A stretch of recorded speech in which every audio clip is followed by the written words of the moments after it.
Андрей попробовал отплыть от берега метров на 50, ожидая в любой момент уткнуться в стенку и обнаружить, что дальний морской горизонт всего лишь декорация. Однако никакой стенки не было. Похоже, что море действительно простиралось по крайней мере на несколько километров. Вода была соленая на вкус. Настоящая морская вода. Зимнее небо и солнце, разумеется, были декорацией.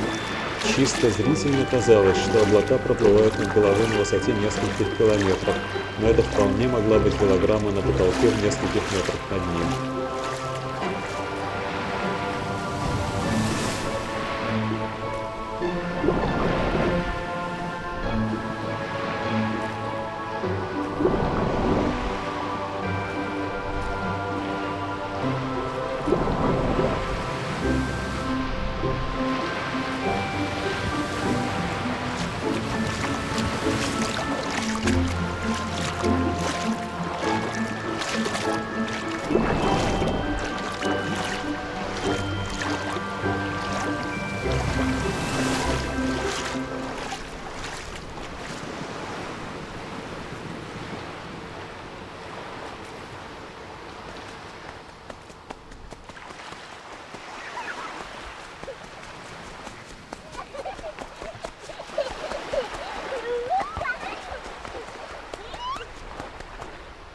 Ты счастлива здесь?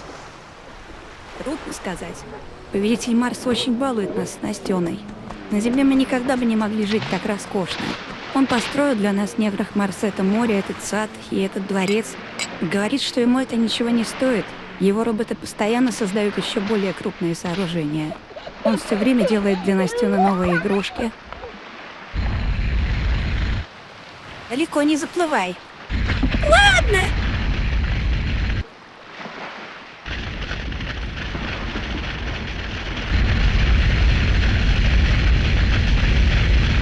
Настена очень любит скорость. Я всегда так волнуюсь, особенно когда она гоняет по марсианской пустыне на своем песчаном скутере. Хотя повелитель Марса уверяет, что беспокоиться не из-за чего. Все на Марсе находится под его полным контролем. И все-таки ты какая-то грустная. Здесь нет людей. Не с кем поговорить? Нет, не то. Повелитель Марса очень интересный собеседник, но какой-то очень одинокий, что ли. Алена, подумай, о чем ты говоришь. Повелитель Марса — это всего лишь машина. Ты его чересчур очеловечиваешь. Он ничего не может чувствовать. Ты говоришь так, потому что плохо знаешь его. Машина, обладающая интеллектом в 1000 раз большим, чем у человека, уже не машина. Это даже не человек, это нечто еще большее.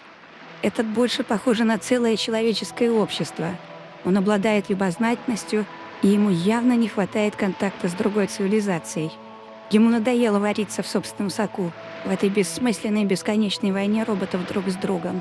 Он обрадовался, именно обрадовался, знанием, полученным с Земли. Он увлекся биотехнологией, построил лабораторию и проводит опыты с образцами, привезенными с Земли. Ты ел сегодня фрукты? Да, очень вкусные. Их собрали с деревьев, посаженных всего 2 недели назад. Повелитель Марса что-то там изменил в генах, и деревья стали быстрее расти. Еще он увлекся астрономией и разослал роботов во все концы Солнечной системы. Он говорит, что они уже успели разведать на спутниках планет-гигантов столько полезных ископаемых, что хватит на постройку миллиардов таких дворцов, как мой.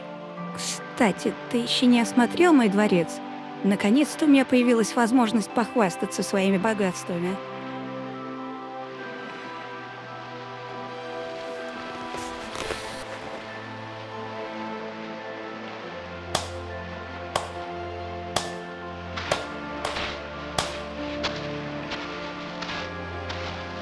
Ждем твоих приказаний, госпожа. Это еще что такое? Это роботы. Я тут немножко пофантазировала на тему царицы Клеопатры.